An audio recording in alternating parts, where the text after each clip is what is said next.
십자가에 못 박히신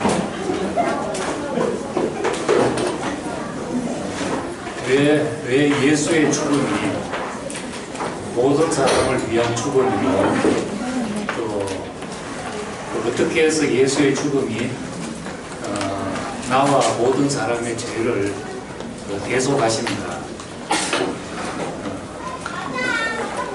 이게 가장 중요한 문제이죠. 그냥 우리가 아무 생각 없이 믿으면 예수님이 나를 위해 죽어주시고 그를 믿음으로 죄사함 받고 이렇게 말할 수 있지만 어째서 그분의 죽음이 나를 위한 죽음인가? 또 어째서 내 죄가 예수가 죽었는데 내 죄가 사해지는가? 한 번만 더 물어 들어가면 대답 못한 사람들이 참 많습니다.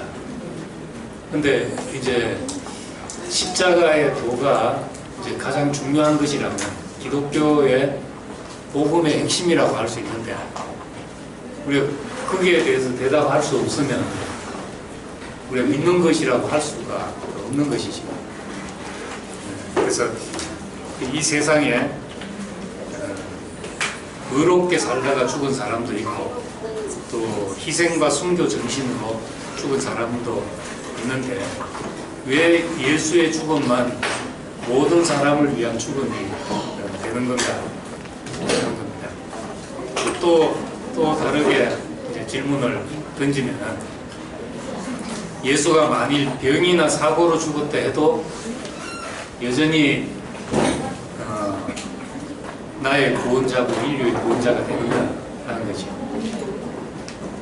그래서 전에 이제 뉴욕교회 우리 한 선생님 자영이 계신데 굉장히 유머가 풍부한 분입니다. 이와 정인이 와서 이제 전도를 했는 모양이죠. 예수님은 십자가에 못 박혀 돌아가신 게 아니다. 나무에 달려서 돌아가셨다. 로마 형틀은 나무다. 그리고 이제 나무에 달린 자마다 저주에 받았다고 하지 않았냐 성경에. 그러니까 예수님은 이런 십자가에 달려 돌아간 게 아니고 그냥 나무에 매달려 돌아가신 것이다. 이제 이렇게 하니까 그 어떤 역사적인 근거나 성경 가지고 이제 그렇게 내미니까 한 대답이 아니 나무에 달려 돌아갔으면 어떻고 사각개짝에 매여 죽었으면 어떡하냐고 그게 뭐 문제냐고 그래 대답을 했다 그래요. 그러니까 그 예수의 죽음의 본질을 알면 나무에 달려 죽었다 십자가에 달려 죽었다 이런 문제 가지고 싸울 문제가 아니라는 거죠. 그래도 이제 말씀을 듣고 나니까 이제 그런 문제 가지고 헷갈릴 필요가 없었다는 겁니다.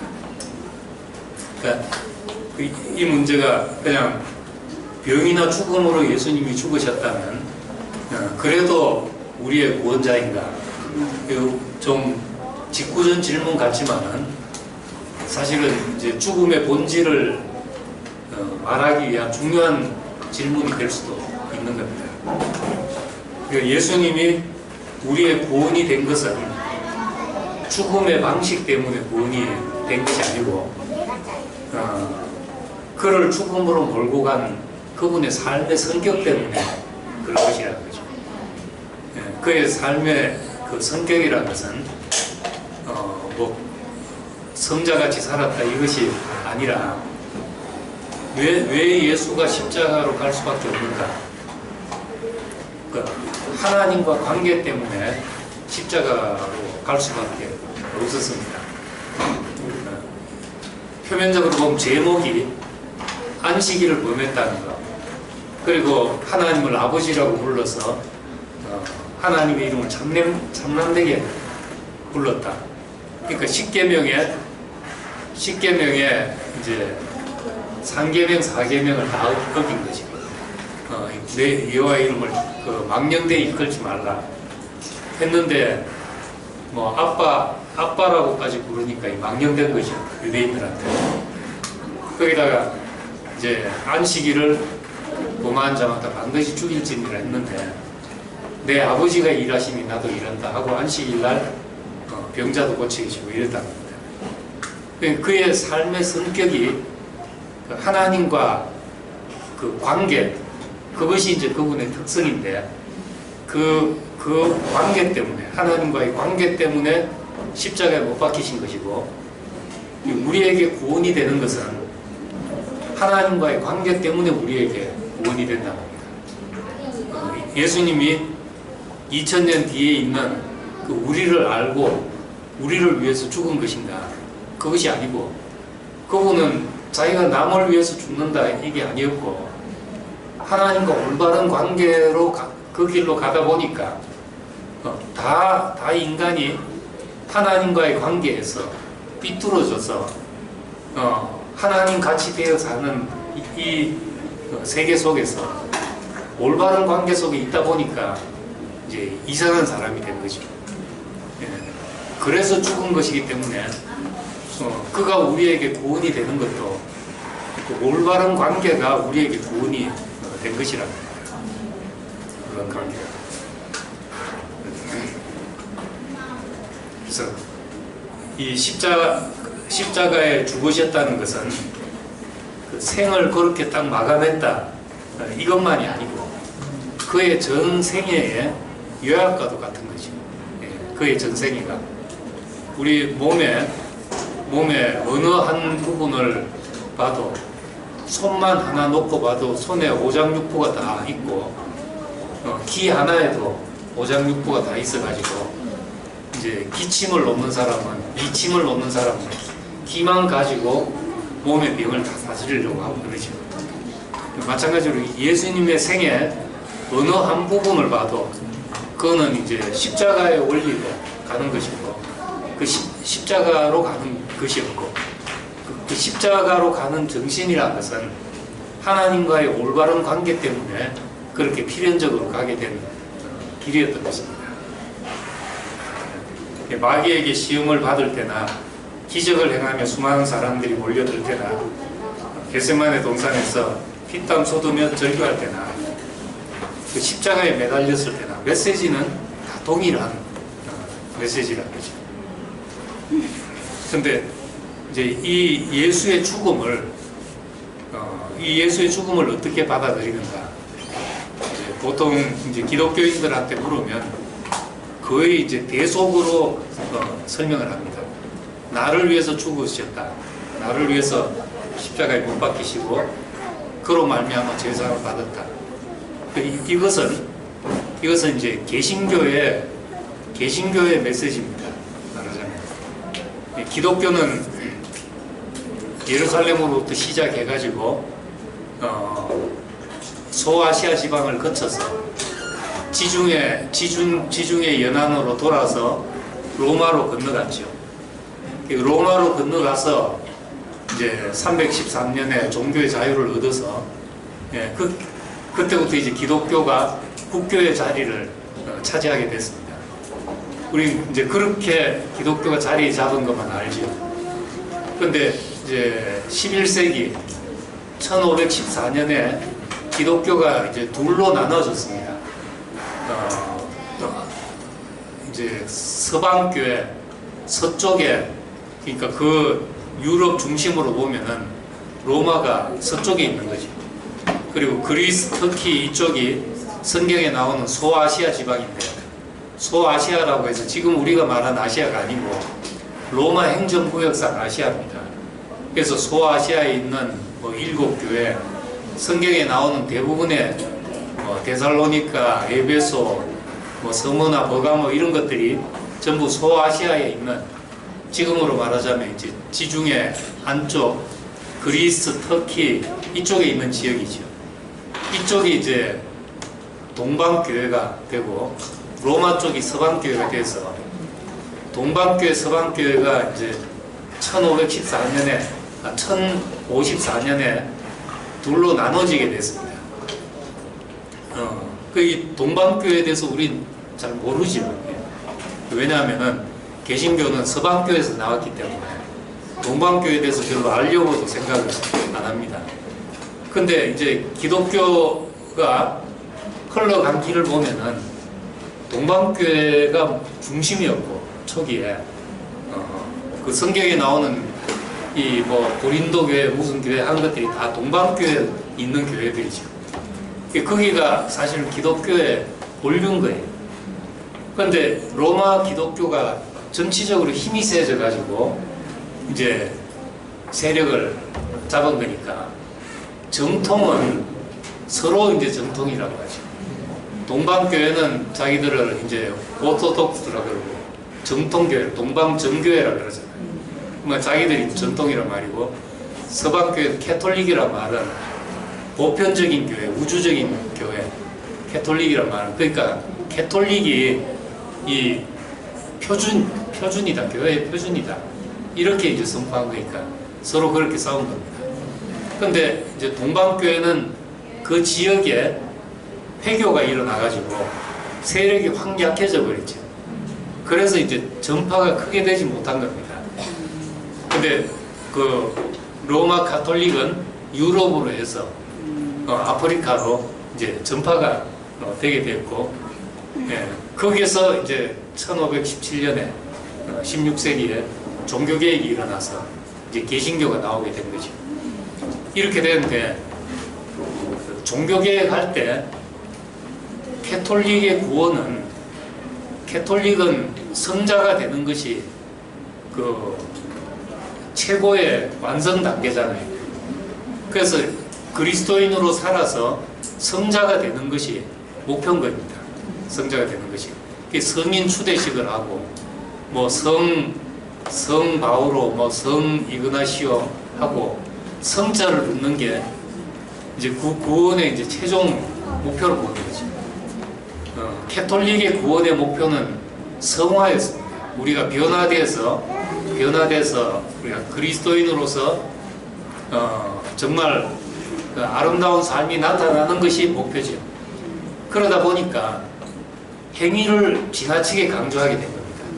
다시 율법적이 된 거죠. 여기서 이제 개신교는 루터가 이제 전설 따라 삼천리에 의하면은 로마에 있는 한 그 교회의 계단을 삶이 변화자니까 육을 죽여야 되잖아요. 육체의 욕구를. 수도원 생활은 육을 죽이는 생활이죠. 육체의 욕구를. 뭐 채찍으로 때리기도 하고, 또 루터는 계단으로 무릎을 꿇고 그 성전에 있는 계단을 무릎으로 올라가서 무릎이 다 까지도록 이렇게 하는 일을 하다가 이게 뭐 하는 짓인가 하는 생각이 들었던 거죠. 그때 이제 문득 떠오른 말씀이 로마서 1장 17절에 오직 의인은 믿음으로 말미암아 살리라 하는 이 말씀이 떠올라서, 의롭다함을 받는 것은 믿음으로 되는 것이지 이게 우리가 선한 행위로 되는 것이 아니다. 그래서 개신교는 의롭다함을 받는 칭의를 강조하게 됩니다. 우리가 의로워지는 게 아니고 의롭다함을 받는 것이다. 예수의 죽음으로 이미 우리는 의롭다함을 받은 사람이다. 의로운 사람은 아니지만은 의롭다고 칭해진 사람들이다. 그러다 보니까 이제 죄 사함 받고 구원 받는다. 이게 개신교의 거의 보편적인 목표가 된 겁니다. 그래서 이걸 이제 가톨릭에서는 비난하기를, 개신교는 수도원의 울타리를 허물어서 하향 평준화시켰다. 교회를 그냥 하향 평준화시켜버렸다. 뭐 누구나 구원받는다 해가지고 목사도 사제도 없고 뭐 그렇게 다 만들어버렸다. 이제 이런 비난을 하는 겁니다. 값싼 구원을 만들어버렸다. 이렇게 비난을 하게 되죠.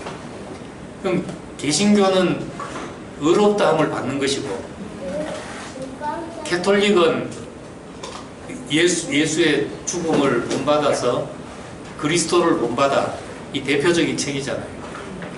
그리스도를 본받아. 그래서 예수처럼 우리가 변화되는 게 목표인데, 그럼 이제 동방교회의 구원의 목표는 뭔가?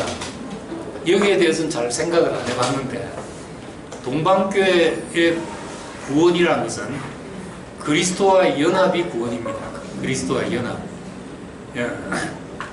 예수 그리스도와 연합. 사실은 이 목표가 성경에 바울이 말한 목표고, 성경적인 목표죠. 그래서 그 기독교의 구원을 세 가지로 의롭다함을 받는다, 칭의, 그 다음에 두 번째는 거룩하게 된다, 성화, 그 다음에 영화롭게 된다. 이걸 이제 영화라고 그러고 동방교에서는 신화라고 그러죠. 칭의, 성화, 영화, 이 세 가지가 로마서 8장 28절에 있는 말씀을 가지고 그렇게 이제 기독교의 구원을 세 단계로 이야기를 하는데, 이 세 가지를 동방교회, 서방교회, 개신교가 하나씩 나눠 가진 택이 된 겁니다. 구원의 목표를. 그러니까 개신교는 제일 초보적인 믿음으로 의롭다 하는 단계, 이걸 붙잡고 여기에 머물러 버리고, 캐톨릭은 변화된다, 변화돼야 된다, 우리 삶이 변화돼야 된다 하다 보니까 율법주의로 흘러버렸고, 캐톨릭은 그다음 동방교회는 우리가 지금 그리스도와의 연합이 최종 목표다, 우리 구원의 목표다 했는데, 맞는데 어떻게 그렇게 되냐, 어떻게 그렇게 되냐, 여기에서 방법이 없으니까 그 방법은 신비다, 이렇게 해버린 거죠. 하나는 의식으로 흐르고, 그 그리스도와 연합되는 방법으로, 한 가지는 의식이 발달했고, 그래서 캐톨릭 의식보다 동방교회 예배 의식이 훨씬 더 길고 훨씬 더 복잡합니다. 그리스도와 연합을 위해서 성찬 의식을 하고 이런 것이 다 그리스도와 연합이 목표인 거죠.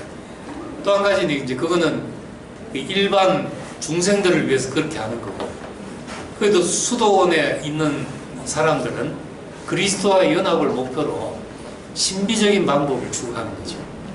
궁극적으로 그리스도와 연합은 신비적인 방법밖에 없다, 이렇게 생각을 하는 겁니다. 그러니까 수도원과 이 평신도의 생활이 이원화될 수밖에 없는 거죠.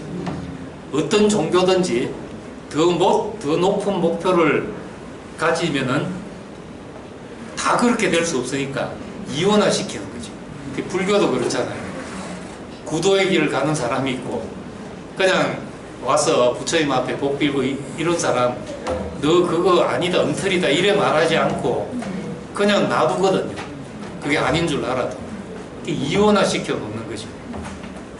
근데 1985년도인가 이제 루터교와 동방교회가 만나서 공동 성명을 발표했습니다. 그 주제가 우리를 위한 그리스도와 우리 안에 계신 그리스도, 우리를 위한 그리스도와 우리 안에 있는 그리스도, 이런 주제로 공동 성명을 발표했어요. 우리를 위한 그리스도, 이게 뭡니까? 개신교의 구원관이잖아요. 개신교. 우리를 위해서 예수님이 죽으셨다. 그리고 우리 안에 있는 예수, 이게 이제 동방교회의 구원의 목표인 거죠. 그리스도와 내가 연합돼서 그리스도가 내 안에, 내가 그리스도 안에, 이 두 구원의 목표를 같이 놓고 우리를 위한 그리스도와 우리 안에 있는 그리스도, 이렇게 주제를 놓고 성명을 발표하기를, 루터교는 개신교죠.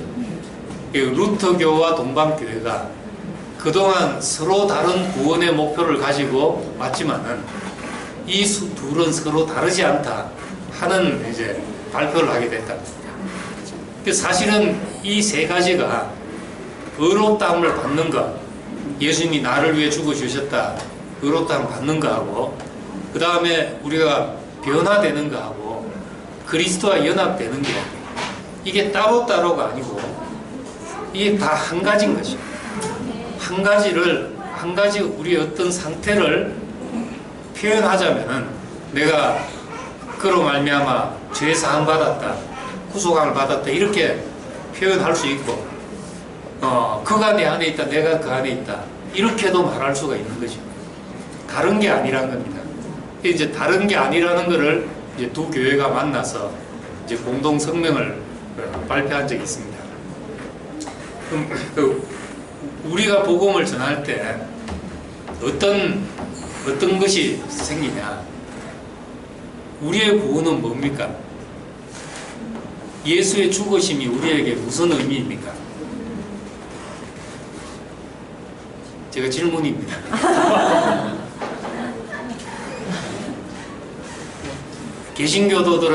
개신교인들은 예수님은 나를 위해 죽으신 것이다, 이렇게 간단하게 해석하고, 동방교회 사람들은 우리와 연합하기 위해서 죽은 것이다, 이렇게 말하는데, 우리는 뭐라고 말할 거냐는 거죠.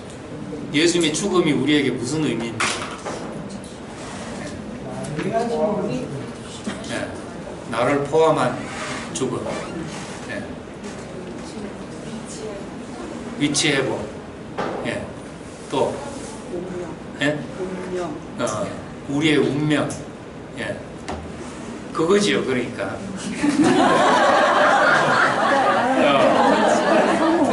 제가 이제 지금 얘기한 그건데, 이것을 기독교인들한테 얘기를 하면은 알아듣냐는 거죠.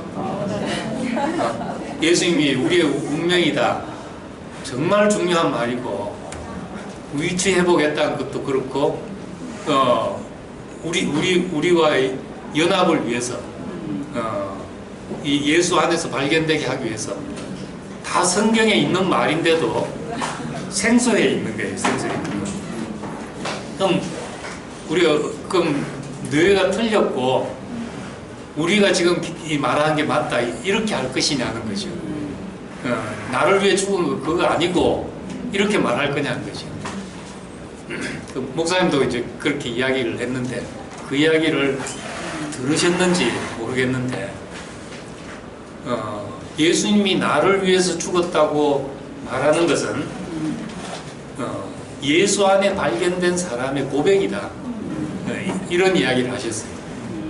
예수 안에서 내 운명이 발견된 사람의 고백이라는 거죠. 나를 위해 죽었다. 그러니까 로마서 고린도후서 5장 14절에 보면은 우리가 생각건대 생각해 보니까 저가 모든 사람을 대신하여 죽었다 하면 모든 사람이 죽은 것이다, 이렇게 말합니다. 저가 모든 사람을 위하여 죽은 것은 사실 모든 사람이 죽은 것이다, 이렇게 하는 거죠. 제자들은 처음에 복음을 어떻게 전한가? 예수님이 우리를 위해 죽었다고 전했습니다. 처음 복음은 우리를 위한 죽음이죠. 그 죽음을 해석하기를. 그럼 제자들은 어떻게 그렇게 알았나는 거죠? 예수와 자기 자신이 하나로 발견됐기 때문에, 그가 죽은 것이 자기가 죽은 것이나 다른 바 없기 때문에 나를 위해 죽었다고 고백을 한 거죠. 그 제자들한테서는 예수가 죽은 것이 자신이 죽은 것이나 다를 바가 없었던 겁니다. 자기의 모든 것이 다 끝난 거죠. 그런데 이제 자기가 죽은 예수의 죽음을 보고 내가 죽은 것이나 다른 바가 없는 사람들이 복음을 전하면서 예수님은 우리를 위해서 죽으셨다, 이렇게 고백하게 된 거죠. 저분의 죽음이 내 죽음이니까 저것이 나였구나, 이렇게 발견된 사람이 나를 위해 죽었다고 고백을 한 거죠. 그럼 이제 바울은 예수를 죽음 본 사람이 아니니까 나를 위해 죽었다는 말을 들은 겁니다. 우리를 위해 죽었다. 근데 이 말을 생각해 보니까, 고린도후서 5장 14절 말입니다.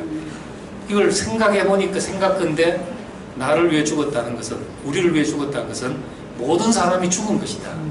그래서 다시 바울은 예수의 죽음에서 자기 죽음을 발견한 거지. 자기 죽음. 그가 죽을 때 우리도 함께 죽었다는 겁니다. 그가 죽을 때 예수와 함께 우리가 죽었다, 예수와 함께 십자가에 못 박였다, 이렇게 말하게 된 거란 겁니다. 그러니까 나를 위해 죽었다는 말과 예수와 함께 내가 죽었다는 말이 다른 말이 아닌데, 이 말만 가지고 있으니까 다르다고 생각을 하는 거죠. 말만 가지고 있으니까.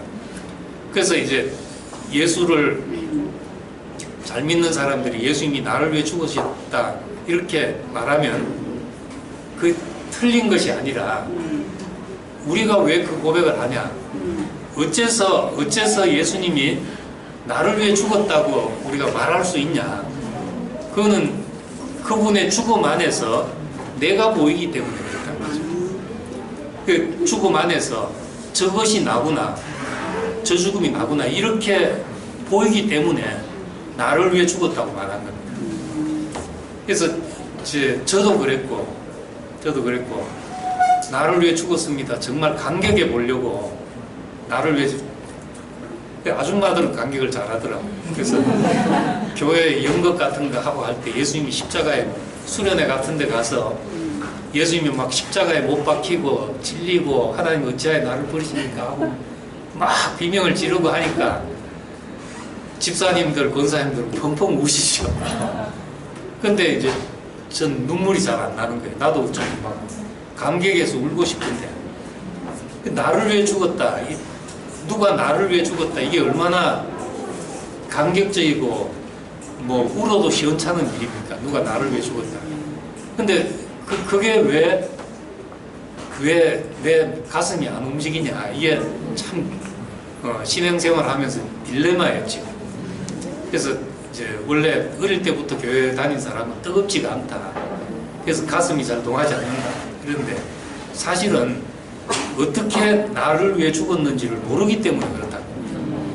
나를 위해 죽었다는 것은 그 죽음이 나로 보였어야 나를 위해 죽었다는 말을 할 수 있게 되는 거죠.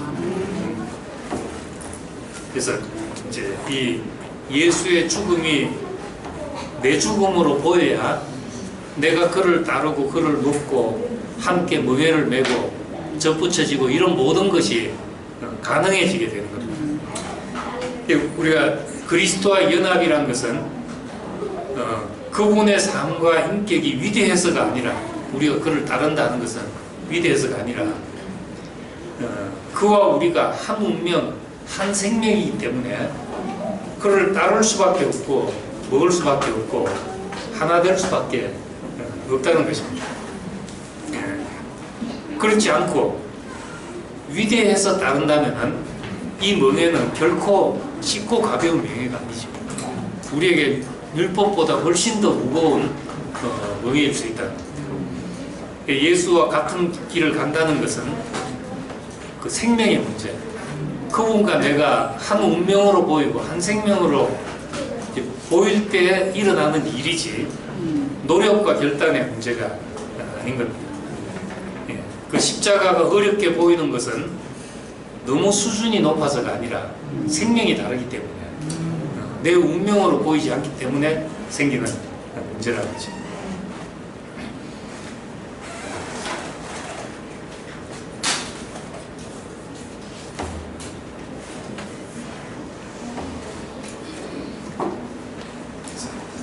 마지막 부분 보겠습니다. 88페이지.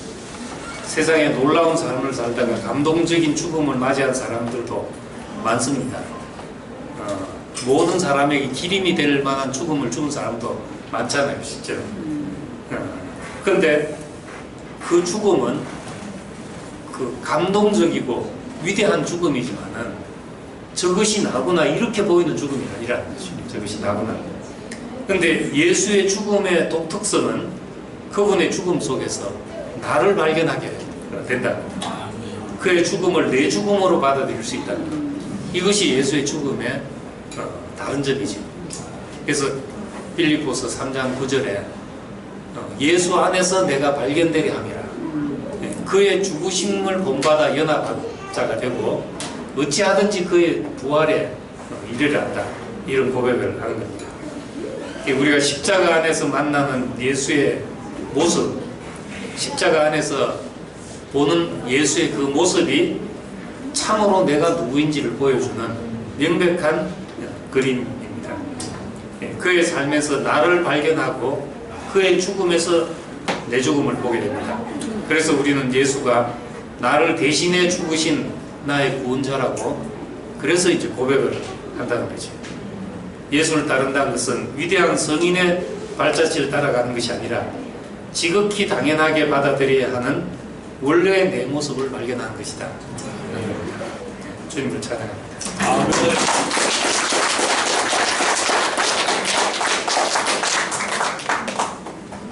청년부가 좀